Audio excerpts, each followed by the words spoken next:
माँ का आशीर्वाद बताया पृथ्वी का देवता से बड़ा। 33,000 करोड़ देवता पृथ्वी का बताया है और 33,000 करोड़ आसमान के देवता हैं। पिता का आशीर्वाद मिल गया तो आसमान का देवता खुश होगा सारा, और माँ का आशीर्वाद मिल गया तो पृथ्वी का देवता सारा खुश हो गया। हमने पूजा करने की जरूरत नहीं है, फिर उनकी माँ बाप की पूजा कर लो। हम उस भवसागर से पार हो जाएंगे और हम संतों की शरण में चले जाएंगे। संतों के शरण में जाकर के फिर अपनी भक्ति भी कर सकते हैं हम। लेकिन माँ बाप यूं कहिए, घर का देव मरा प्यासा, बाहर करे जलधारा। हमारा घर बड़ा बूढ़ा जो है ना, वे तो नौकर है, अरे पानी ले, एक गिलास पानी ले, पड़ा रहन थोड़ी देर ही तो चुपचाप, ये तो दियो थोड़ी देर पहले पानी, चुपचाप पड़े रहे। ये बेचारा क्या करेगा? वो बताओ क्या करेगा? वो तो असहाय है ना, उसने सारा जीवन आपके पीछे बर्बाद कर दिया, आपके पीछे लगा दिया, आपको पढ़ाया लिखाया, सारा जीवन उन्होंने आपके ऊपर लगा दिया, और उनके लिए फिर उनके पड़े रहे ना। और गाड़ी ले आऊंगा 2 लाख की, 10 लाख की, 50 लाख की, उसके ऊपर 2 घंटा कपड़ा मारे जाएगा। जब तक वो चमके ना, दूसरों देख, दूसरा की दिखानी है ना। वो तो माँ बाप तो घर में है, पर गाड़ी दूसरा की दिखानी, चमकनी चाहिए गाड़ी हमारी। इस तरीके से हमारा उद्धार नहीं होगा। इसको मन को मोड़ करके और परमात्मा के अंदर लगा दो। मन को मोड़ करके अपने माँ बाप की सेवा के अंदर लगा दो। मन को मोड़ करके दुख से घबराओ मत ना, दुख को अपना साथी मानो। एक मैं पहले सुनता था रेडियो के अंदर, वो आता था गाना, मुकेश था, कौन सा कलाकार था मेरे को इतनी याद नहीं है, लेकिन वो गाना आता था, उसके अंदर भजन कहते थे वो, अगवारे मनवा दुख की चिंता क्यों सताती है, दुख तो अपना साथी है। अब दुख तो अपना साथी है, फिर दुख से क्यों भागते हैं हम? दुख से आज भागना शुरू कर दिया हमने, फिर हमारा दुख कम हो जाएगा?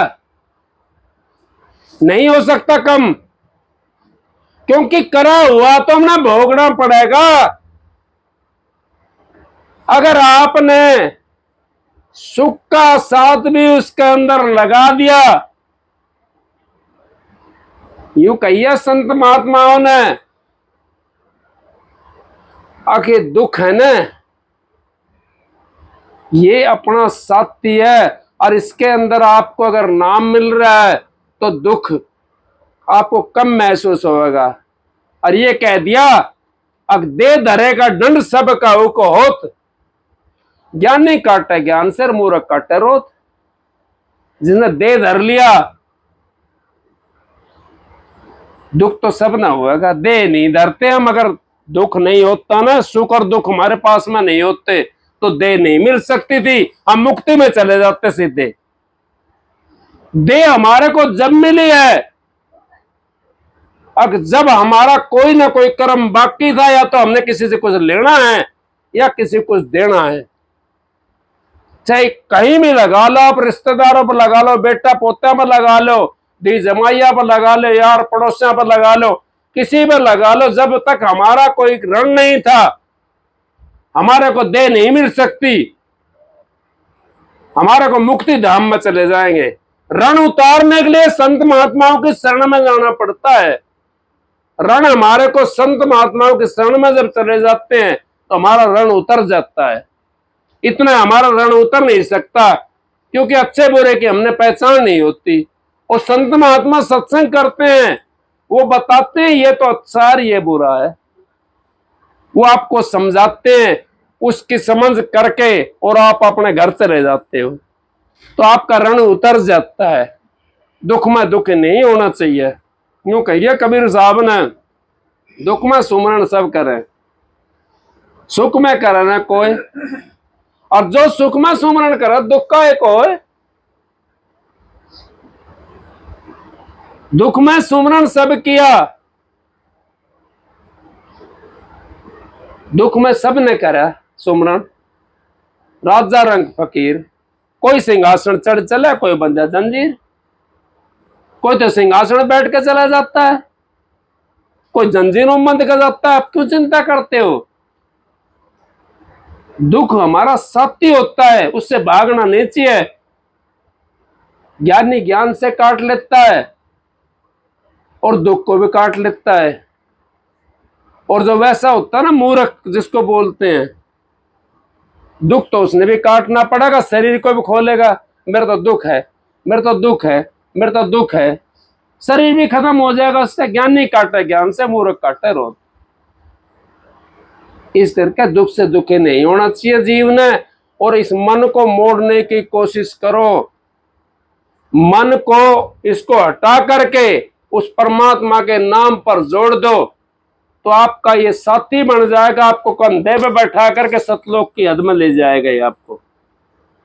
क्यों, जहां तक इसकी दौड़ है ना वहां तक ले जाएगा ये। अपने कंधे के ऊपर बैठा करके आपका साथी बन जाएगा। और इसके दुश्मन बन के आप मार दो।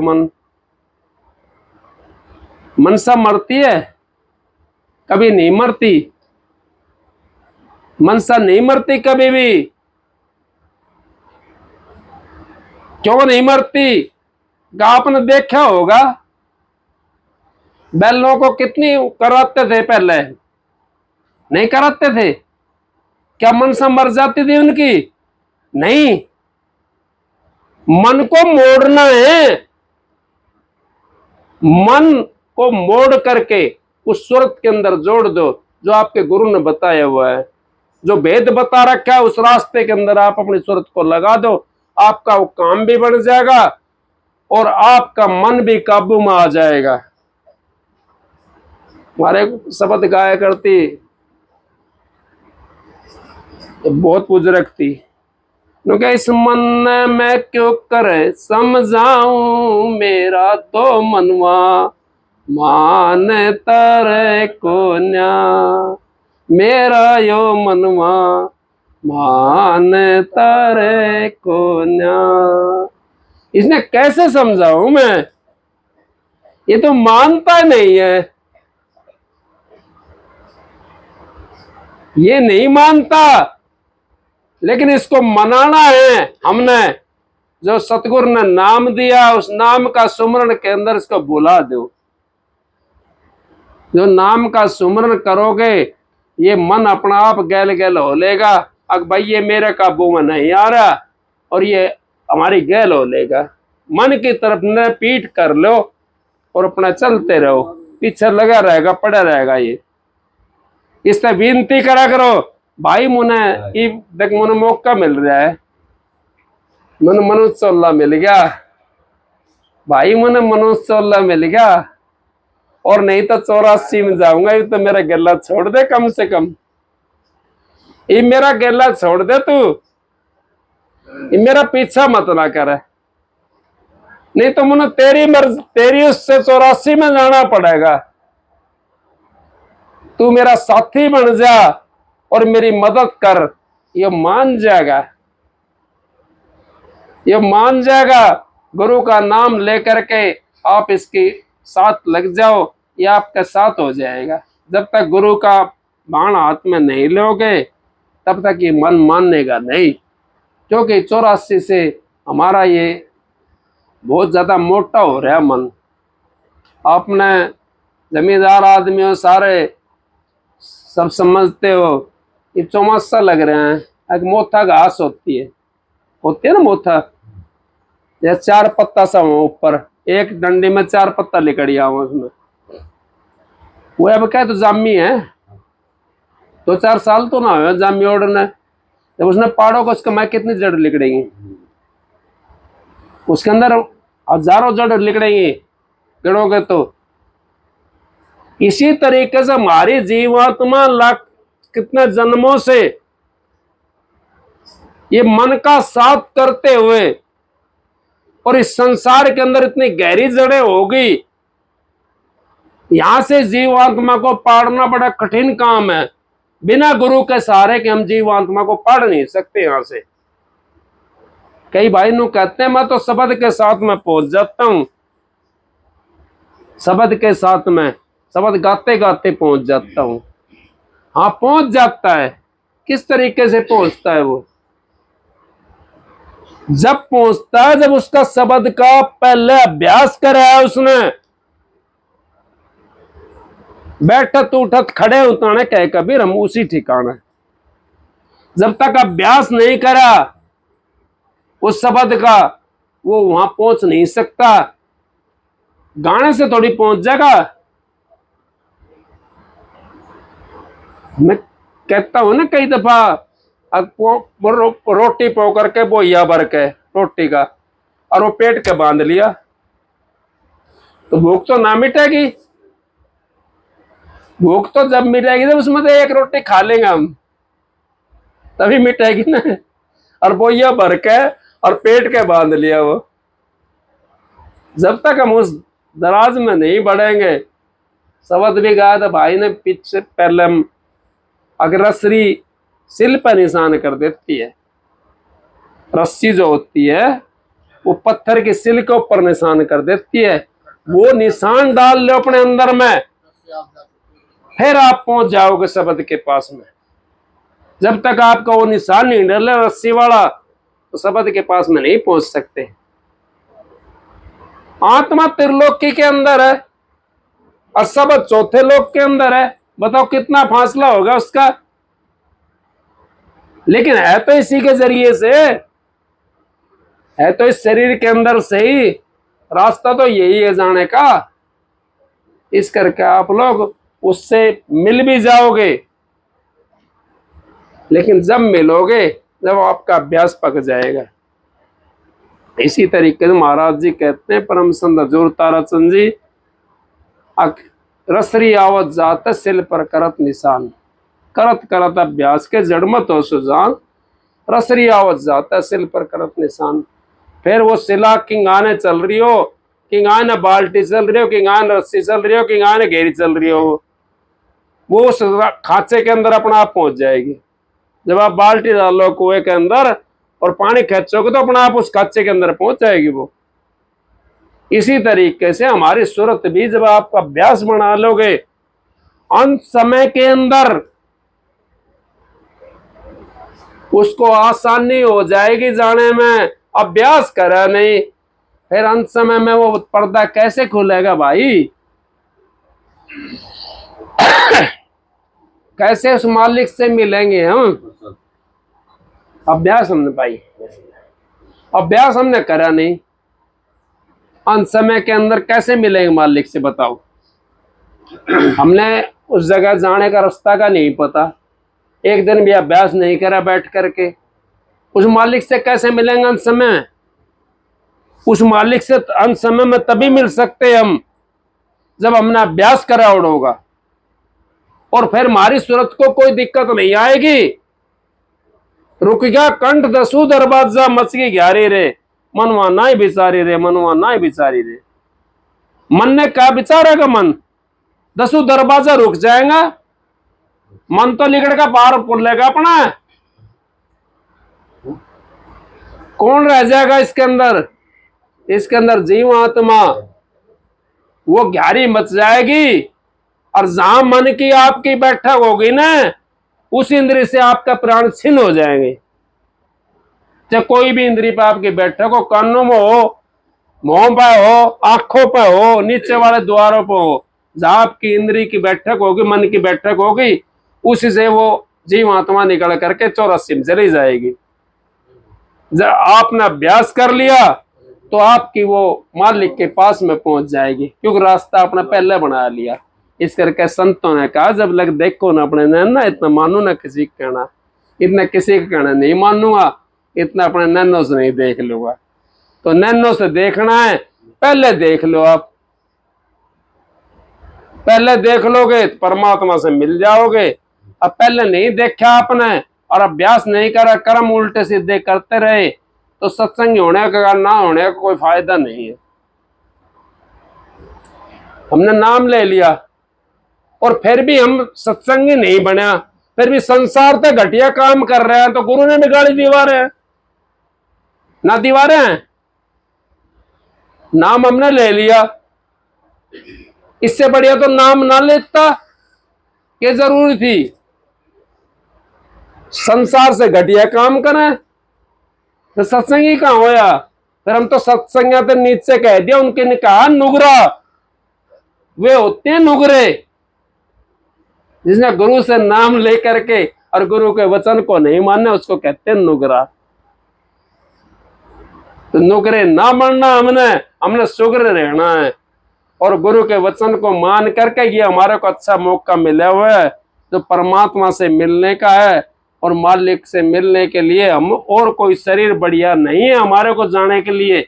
शरीर तो सभी, जोड़ी तो सभी बढ़िया है, अपनी जोड़ी में सब मस्त है, कोई भी अपनी जोड़ी से निकलना नहीं चाहता। कीड़ी हो चाहे हाथी हो, कोई भी निकलना नहीं चाहता अपनी जोड़ी से, और अपनी जोड़ी मस्त लगती है उसको। लेकिन मनुष्य जोड़ी सबसे उत्तम बताइए, और ये परमात्मा से मिलने का रास्ता इसके अंदर से गया हुआ है, और बाकी योनि के अंदर से गया हुआ रास्ता तो है, लेकिन उसमें पहुंच नहीं सकते। ना तो समझने वाला समझा सकता, ना वो समझने वाला समझ सकता। इसी करके हमने उस मनुष्य जोड़ी मिली है और मालिक का नाम मिलेगा। फिर भी हमने कर्म अगर अच्छे नहीं करे तो फिर मार से तो कोई भी बुरा नहीं है, मैं तो बताता हूँ सही बात। क्योंकि हमने तो इन बातों को अमल करना, गुरु से नाम ले लिया तो कम से कम उनके बाणे में तो रहे, में उनके बाणे में रहेंगे। से भजन भी ना बने कोई बात नहीं है, भजन नहीं बने, अपने विचार तो कम से कम पवित्र कर ले। हम विचारों को तो पवित्र कर सकते, भजन नहीं कर सकते तो कोई बात नहीं है। क्यों भजन करने में जोर पड़ता है, कदे हाथ दुखेगा, कदे पांव दुखेगा, कदे सिर दुखेगा, कदे शरीर दुखेगा, और फिर आदत पड़ जाएगी ना, फिर वो दुखेगा नहीं। आदत पड़ेगी ना एक बार तो दुखेगा नहीं। चाहे आप 5 घंटे बैठ लो भजन के अंदर, आपको ऐसा लगेगा जब तो मैं तो बैठा नहीं हूँ, 10 मिनट होया। अब कल परसों सत्संग था वहां, पता आपने कितनी देर सत्संग होया वहां? बहुत लंबा चला दिया। पता है ना, 1.5-2 घंटे का सत्संग था, और ये 3 घंटे करीब इन बैठे हो गए थे वहां पर। हाँ, बगीचे के अंदर वहां पर 3 घंटे करीब इन्होंने हो गए थे, क्योंकि 12 बजे से पहले बैठ गए थे। 3:30 पौने 4 बजे सत्संग समाप्त होया, पौने 4 बजे सत्संग समाप्त होया। एक 2 ने शब्द गा लिए और फिर सत्संग शुरू होया। 1.5-2 घंटे का सत्संग हो गया। हाँ, और 1 घंटे का बस शब्द बाणी हो गया। कसौटी के साथ तो करना है, अपने कसौटी के साथ आप करोगे तो आपको शांति भी मिल जाएगी, और कसौटी के साथ में नहीं करोगे तो आपको शांति भी देखो दूर है हमारे लिए।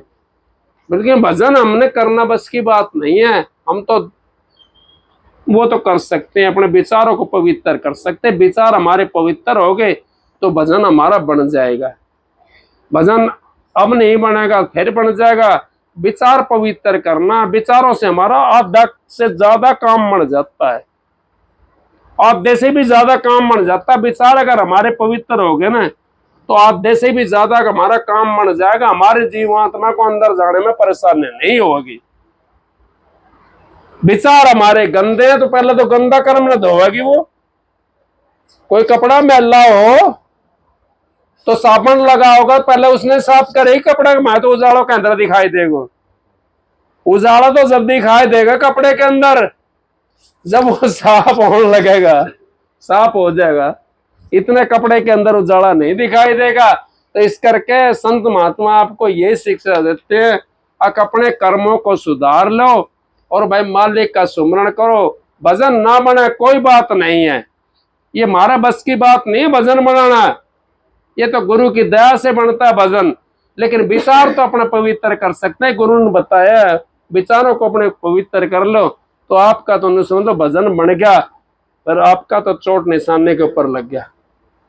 इस करके हम जीव बच जाते हैं, और मालिक का शरण के अंदर जो जीव चला जाता है उसने तो ये सोचो आप उसने तो जाना पड़ेगा हर सूरत में उसका धाम के अंदर। पुलिस चौकी वाला सीआई के बंदों नहीं ले जा सकता, ले जाएगा? नहीं ले जा सकता ना। फिर काल महाराज दयाल का बंधन कहकर ले जाएगा, बताओ आप। काल महाराज दयाल का बंधन कैसे ले जाएगा जब यहां संसार का नियम है, संसार का नियम है और नहीं तोड़ सकते, तो उस परमात्मा का कैसे तोड़ेगा भाई? जब गुरु नाम देता है उसका कागज ले लेता अपने हाथ में, काल महाराज से कागज अपने हाथ में ले लेता, सारी जितनी रिपोर्ट होती है ना उसकी, वो सारी अपने हाथ में लेता है। अब आप कहोगे भाई आपने तो प्रश्न तो कैसा कर दिया। हाँ यही तो बात है। फोटो वाला जब फोटो खींचता है ना, आपकी नाक में किम पैर रखा हो, कानों में कुछ पैर रखा हो, हाथ में कुछ पैर रखा हो, कोई निशान हो, वो कोई सा छोड़ता फोटो वाला? दिखने वाला सारे खींच लेगा। और फोटो जब सामने देगा ना तो आपका निशान वो दिखाई देगा। हाथ में ये गुट्टी पैर रहा है, घड़ी पैर रखी है, कानों में ये फलानी चीज पैर रखी है, और भाई नाक में फलानी चीज कर लगा रखी है, सारी चीज दिखाई देगी ना। इसी तरीके से गुरु अपने अंदर में चिन्ह को संभाल लेता है, वो सारा फोटो खींच करके अपने पास में जीव को आहिस्ता आहिस्ता करके उसी से भुगतवा लेता है कर्म को, और उसको पार ले जाता है जीव को। लेकिन हमने अपना विचार पवित्र करना पड़ेगा। विचार हमारे पवित्र हो जाएंगे तो हमारी आसानी हो जाएगी भक्ति करने के अंदर। विचार जब तक हमारे पवित्र नहीं है, इतना आसानी भक्ति समझो मत ना। मैं तो कहता हूँ, मेरा तो जो मैंने अभ्यास करा वो मैं आपको बताता हूँ। ना मैं पढ़ा लिखा हूँ, ना मैं वेद शास्त्र जानता, ना मैं गुरु, ना मैं पीर, ना पैगंबर, मैं कुछ नहीं हूँ। मैं तो एक इंसान भी नहीं बना हूँ, कोशिश कर रहा हूँ, कोशिश कर रहा हूं मैं तो। लेकिन जो मैं जहां तक पहुंचा हूं ना वो बातें मैं तो आपको बताई है। मैंने तो ये चीजें अपनाई थी और इन चीजों से मैं मालिक के शरण में पहुंचा हूं, और मालिक ने मेरे को वो चीज दे दी जिसकी मुझे तलाश थी। जिसकी मुझे तलाश थी वो मालिक ने मेरे को चीज दे दी। और आप लोग सारे समझदार हो भाई, मालिक की दया से, मेहर से। सत्संग तो देखो मालिक की दया से होता है, सतगुरु की दया से होता है। सत्संग तो आदमी के बस की बात नहीं है। आप सबको राधा।